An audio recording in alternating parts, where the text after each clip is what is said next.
नमस्कार दोस्तों, मैं के गुप्ता आप सभी व्यूअर्स का अपने YouTube चैनल पर हार्दिक स्वागत करता हूं। टेंस सिखाने की अनवरत प्रोसेस में ये अब हमारी चौथी कड़ी है प्रेजेंट की। प्रेजेंट के 3 हिस्से हम अपने पिछले वीडियो पिछले मॉड्यूल में डिलीवर कर चुके हैं। आप हमारे YouTube चैनल की प्लेलिस्ट में टेंस वाली प्लेलिस्ट को ओपन करके सारे वीडियोस देख सकते हैं। जो भी नए सब्सक्राइबर जुड़े हैं चैनल से या जिन्होंने टेंस से जुड़े हुए पुराने वीडियो नहीं देखे हैं, तो आज हम टेंस के चौथे हिस्से पे चर्चा करेंगे और वो है प्रेजेंट परफेक्ट कंटिन्यूअस। बहुत ही महत्वपूर्ण पार्ट है कंपटीशन का।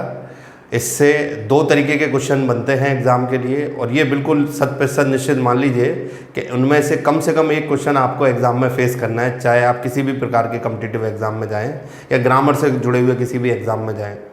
तो आज की क्लास, आज का मॉड्यूल बहुत ही महत्वपूर्ण है आपके लिए। इसको बड़े ध्यान से समझिएगा क्योंकि ये एग्ज़ाम के लिए कुछ ना कुछ ऐसा क्वेश्चन आपको तैयार करा देगा जिसे आप बड़े कॉन्फिडेंस से आंसर करके आ सकेंगे।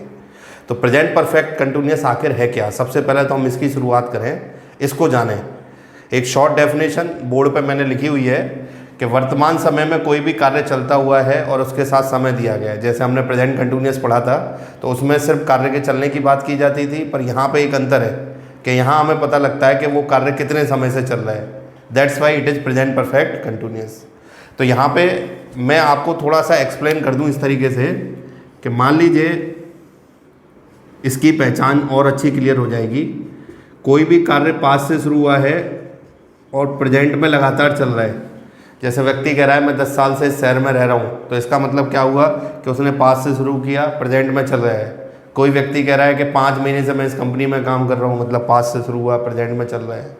किसी ने कहा 5 घंटे से बारिश हो रही है, इसका मतलब पास्ट से शुरू हुआ, वर्तमान में चल रहा है। तो इसका अर्थ ये है कि कोई भी एक्शन, कोई भी कार्य अगर बीते समय से शुरू हुआ है और वर्तमान में लगातार चल रहा है and the time is given, उसके साथ समय दिया गया है, तो वो कार्य निश्चित रूप से प्रेजेंट परफेक्ट कंटिन्यूअस का बनेगा। वो वाक्य प्रेजेंट परफेक्ट कंटिन्यूअस को रिप्रेजेंट करेगा। तो एक चीज़ तो हमने जान ली कि इसकी पहचान क्या है। दूसरी चीज़ हमने ये यहाँ पे ये जानने की कोशिश करेंगे कि इसकी क्रियाएं क्या हैं। क्रियाएं मतलब टेंसेस जो हमें एग्जाम में काम में लेनी होती हैं। तो प्रेजेंट परफेक्ट कंटिन्यूअस में 2 हेल्पिंग वर्ब हम काम में लेते हैं। सिंगुलर सब्जेक्ट के लिए हैज़ बीन, अगर सब्जेक्ट हमारा प्लूरल है, बहुवचन है, तो हैव बीन। साथ में मेन वर्ब की फर्स्ट फॉर्म में आईएनजी। ये आप जानते हैं जहाँ कंटिन्यूअस वर्ड लग गया वहाँ पे निश्चित है क्रिया की फर्स्ट फॉर्म में क्या आएगा, आईएनजी। तो ये तो था आपका एक संक्षिप्त परिचय कि प्रेजेंट परफेक्ट कंटिन्यूअस होता क्या है। अब इसके बाद अगला स्टेप, जैसा मैंने कहा कि 2 तरीके के क्वेश्चन बनते हैं, तो वो 2 तरीके के क्वेश्चन है क्या, इसमें कौन से होते हैं, पहले हम उस पर चर्चा करेंगे। फिर उन क्वेश्चन को सॉल्व कैसे करेंगे वो हमारा आगे का डिस्कशन का मैटर रहेगा। तो सबसे पहले तो हम ये देख लें इसमें कि वो 2 तरीके के क्वेश्चन कैसे बनते हैं। Let's see.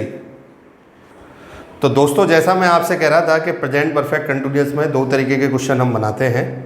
अभी क्वेश्चन कैसे बनते हैं, पहले तो आपको उसका संक्षिप्त बोरिया देता हूँ मैं आपको, फिर उसके बाद डिटेल जानकारी हम उन पर चर्चा करेंगे। तो दोनों ही बहुत अच्छे क्वेश्चन हैं और ये मान लीजिए यूनिक है, मतलब आप पास्ट में भी पढ़ोगे वही क्वेश्चन बनेंगे। एक बार आपने पढ़ लिया और समझ लिया ढंग से तो ये जानकारी 3 गुना आपके लिए बेनिफिशियल रहेगी। प्रेजेंट में भी काम ले सकते हैं, पास्ट परफेक्ट कंटिन्यूअस में भी और फ्यूचर में भी। तो इसको बड़े ध्यान से समझ लें। तो इसमें सबसे पहला क्वेश्चन किस चीज़ के लिए बनता है, जैसा मैंने अभी पहचान में आपको बताया कि यहाँ पे समय दिया गया होता है।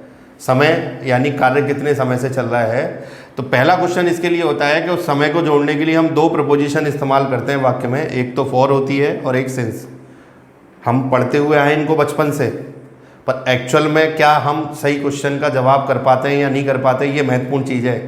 पढ़ने में और अप्लाई करने में बहुत बड़ा अंतर है। हमारा ज्ञान तभी एप्लीकेबल अच्छी तरह माना जाएगा जब हम सही उत्तर दे दें एग्जामिनर का, वो ज्ञान तभी सक्सेसफुल है। दूसरा क्वेश्चन जो इससे भी ज़्यादा इंपॉर्टेंट है, ये फिक्स मान लीजिए कि हर बड़ा एग्जामिनर इन 2 में से किसी ना किसी एक क्वेश्चन को पुटअप करके आपसे क्वेश्चन पूछेगा।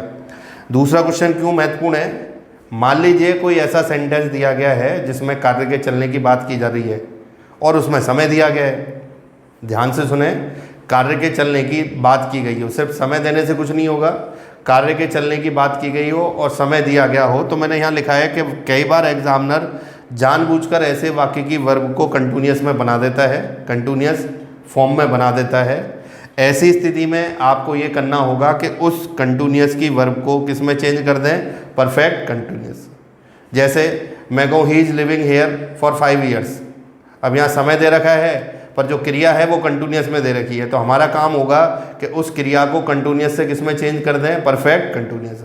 और ये हमको ध्यान रखना है कि जैसा कंटिन्यूस वो वैसा ही परफेक्ट कंटिन्यूस लेता है। प्रेजेंट है तो प्रेजेंट में, पास्ट है तो पास्ट में, फ्यूचर है तो फ्यूचर। तो हमारे इस पूरे हिस्से के, पूरे मॉड्यूल के जो 2 सबसे बड़े फीचर हैं वो यही हैं जिन पे हम चर्चा करेंगे व्यापक रूप से। एक तो समय जोड़ने के लिए फॉर सिंस का सही तरीके से इस्तेमाल करना, कोई क्वेश्चन गलत ना हो। दूसरा ये कि जब वर्ब आ रही है वाक्य में तो वो वर्ब प्रॉपर तरीके से आपको अप्लाई करना आना चाहिए। तो इन दोनों मुद्दों पे अब हम आगे चर्चा करेंगे। देखते हैं कैसे इन दोनों मुद्दों को हम सही तरीके से सुलझा पाते हैं। Let's see. तो दोस्तों, दोनों मुद्दों पे से एक मुद्दे पे हम सबसे पहले चर्चा करने जा रहे हैं। दोनों तरीके के क्वेश्चन में पहला क्वेश्चन होता है फॉर एवं सिंस का सही इस्तेमाल हम कैसे कर सकते हैं। तो इसके लिए बहुत सारी अवधारणाएँ, बहुत सारे तरीके हैं। बचपन में जब हम अपनी स्कूली क्लासेस में होते हैं 9, 10 या 11, 12 के अंदर, तो ग्रामर बुक्स में हमें जनरली एक छोटा सा कंसेप्ट डिलीवर कर दिया जाता है जो हम क्लासेस में बच्चों के रिस्पॉन्स के रूप में भी देखते हैं। कहा जाता है, उनको पढ़ाया जाता है कि यदि वाक्य में किसी भी कार्य के चलने का निश्चित समय दिया गया हो, फिक्स टाइम दिया गया हो तो सिंस लगा दें, और अनिश्चित समय दिया गया हो यानी टाइम अनसर्टेन हो तो उस स्थिति में हम किसका यूज़ करा दें, फॉर का। ये चीज़ उनके दिमाग में फिक्स है कि अनिश्चित समय के लिए फॉर लगाना है और निश्चित के लिए सिंस। छोटी क्लासों में किसी भी तरीके से 2-4 चीज़ें रट के काम चल जाता है, और जब कंपटीशन में बैठता है तो स्टूडेंट और कैंडिडेट को खुद ही नहीं पता होता है कि मैं क्या कर रहा हूँ। अपने नाम की जगह किसी दूसरे के नाम की एंट्री कर दी या रोल नंबर की जगह दूसरे के रोल नंबर की एंट्री कर दी। ऐसी गलतियाँ जब कैंडिडेट कर देता है, then how can he decide या सी डिसाइड कि ये मैं जो आंसर दे रहा हूँ ये निश्चित को मान के दे रहा हूँ या अनिश्चित। तो ये निश्चित अनिश्चित एक कल्पना के तौर पे है, क्योंकि हमें कभी ये नहीं सिखाया जाता है कि निश्चित किस चीज़ को कहते हैं और अनिश्चित किस। किताब में लिखी हुई चीज़ एक फैक्ट है, पर उस फैक्ट को कैसे हम अप्लाई करेंगे ये हमारे सामने कभी नहीं आता है। तो कंपटीशन में हमें प्रैक्टिकली काम करना पड़ता है कि भाई हमें ये उत्तर देना है कि फॉर लगाना है या सिंस। अब वहाँ इतना टाइम वेस्ट करें कि ये निश्चित है या अनिश्चित है, इतने में तो 10 क्वेश्चन का टाइम हो जाएगा और हम पीछे रह जाएंगे। तो इस चीज़ को बड़े ध्यान से समझाता हूँ मैं, एक ट्रिक के द्वारा इसे ध्यान से समझें, क्लियर हो जाएगा आपके माइंड में कि फॉर कब लगाना है और सिंस। तो ज़रा ध्यान से देखें, ये 2 मार्कर है मेरे हाथ में, राइट हैंड मान लेता हूँ मैं इसे प्रेजेंट और इसे लेफ्ट में मान लेता हूँ पास्ट। अब कोई व्यक्ति कहता है कि मैं इस शहर में 10 साल से रह रहा हूँ, 10 वर्ष से रह रहा हूँ, तो इसका क्या मतलब है कि जब उसने रहना स्टार्ट किया तब प्रेजेंट और पास्ट में कोई गैप नहीं था, क्योंकि उसने शुरू किया है। जब वो करता गया, रहता गया और जिस समय तक आज वो जब इस बात के बारे में चर्चा कर रहा है, तो जहाँ से उसने शुरू किया यहाँ तक आया, तो एक उसने दूरी तय कर ली इन दोनों के पेन के बीच की। इसे हम डिस्टेंस कह सकते हैं, ड्यूरेशन कह सकते हैं, लेंथ ऑफ टाइम कह सकते हैं, जिसमें हमें ये पता लग रहा है कि कार्य को चलते हुए कितना समय हो गया। एक व्यक्ति कह रहा है कि मैं 6 महीने से इस कंपनी में काम कर रहा हूँ, मतलब जिस दिन काम शुरू किया कोई गैप नहीं था, करते करते आ गया, वो कितने महीने का गैप हो गया, 6 महीने में, फिर वही डिस्टेंस पता लग रही है।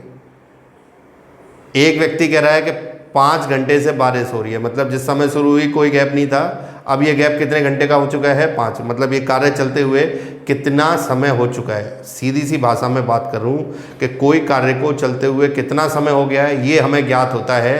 तो इसके लिए हमने एक बहुत बढ़िया वर्ड डिराइव किया है, वो है पीरियड ऑफ टाइम, समय अवधि। हिंदी में कहेंगे हम समय अवधि और अंग्रेजी में कहेंगे period of time.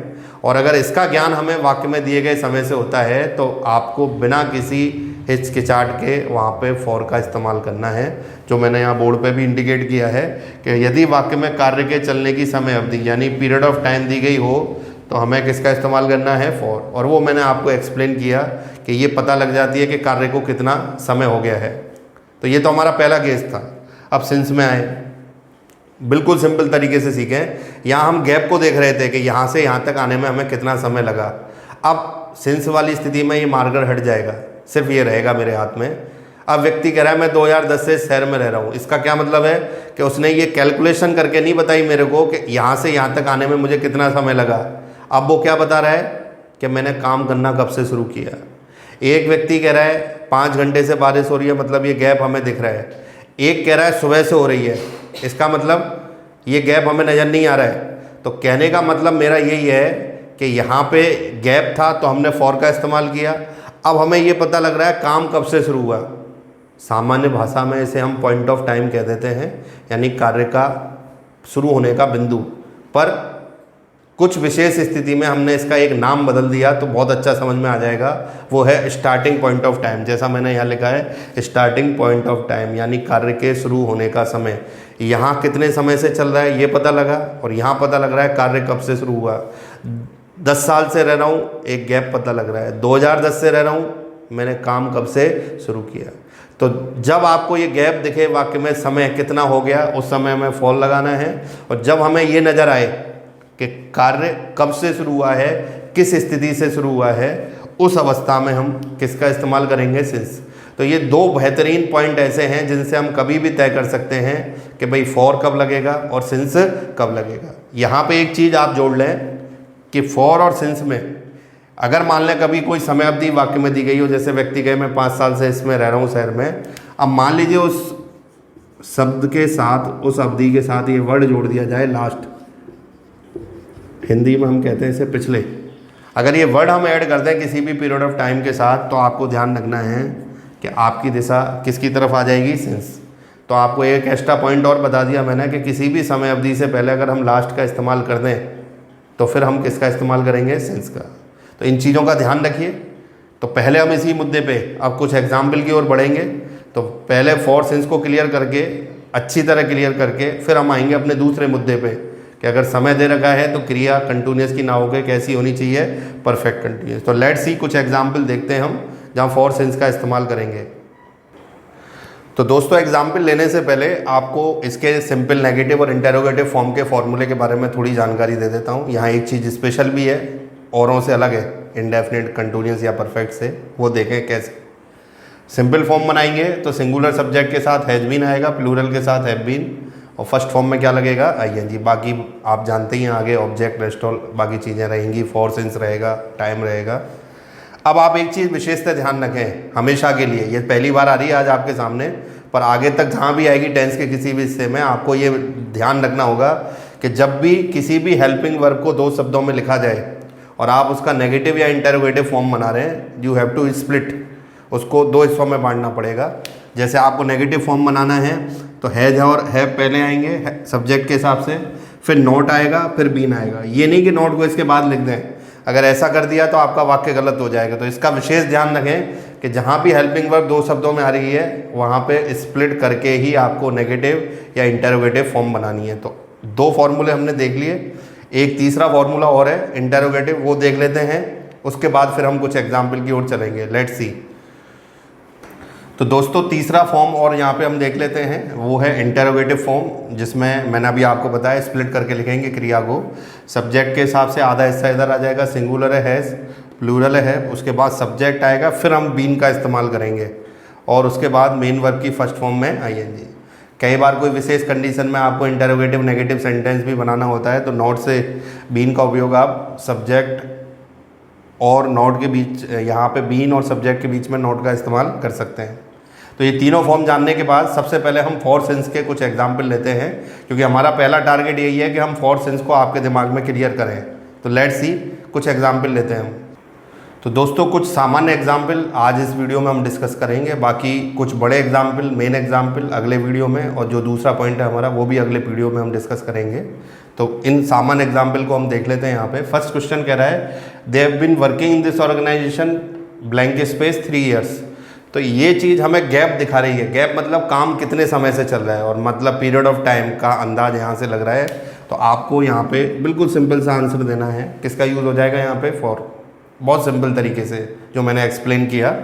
Second question देखें, कंपनी हैज़ बीन एक्सपोर्टिंग इस प्रोडक्ट टू मैनी कंट्रीज़। अब यहाँ पे देखें जुलाई 2005, मतलब ये पता लग रहा है कि काम यहाँ से शुरू हुआ, स्टार्ट यहाँ से हुआ। तो दूसरी थ्योरी आ गई कि स्टार्टिंग पॉइंट ऑफ टाइम पता लग रहा है, तो हमें कुछ नहीं करना, यहाँ पे किसका यूज़ कर दिया, सिंस। तीसरे क्वेश्चन में देखें, लिख रहा है he has been preparing for different competitive exam last 2 years.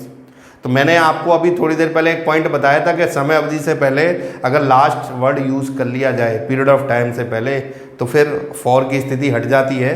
यहाँ पे हम किसका इस्तेमाल करेंगे, सिंस। तो ये 3 सिंपल एग्जाम्पल से हमने आपका कंसेप्ट तय कर दिया कि पीरियड ऑफ टाइम देखे तो फॉर लगाना है, स्टार्टिंग पॉइंट ऑफ टाइम देखे तो सिंस, और कभी पीरियड ऑफ टाइम के साथ लास्ट आ जाए तो फिर हमें किसका यूज़ करना है, सिंस। तो आज जो मैंने आपको यहाँ डिलीवर किया है, पढ़ाया है, वो चीज़ आप दोबारा रिवाइज करिए, ढंग से उसको समझिए। नेक्स्ट वीडियो में मैं आपको गहराई में ले जाऊंगा, सेकंड पॉइंट जो हमारा वर्ब वाला उस पर चर्चा करूंगा, और इस मुद्दे के ऊपर भी कुछ बेहतरीन एग्जाम्पल हम आपको डिलीवर करेंगे जिससे आप एग्ज़ाम के लिए अपने आप को तैयार कर सकें। इस वीडियो के बारे में अपनी राय ज़रूर दें कमेंट सेक्शंस के अंदर। चैनल को ज़्यादा से ज़्यादा सब्सक्राइब करें और नीचे दिख रहे आपके बेल आइकन को आप क्या कर दें, प्रेस कर दें, जिससे कि आपको हर वीडियो की सूचना मिलती रहे। तो स्टे ट्यून विद अस, हमारे साथ जुड़े रहिए। अगले वीडियो में मिलते हैं आपसे, जहाँ पे हम इससे आगे की चीज़ें आपको एक्सप्लेन करेंगे। Thank you viewers, thank you very much.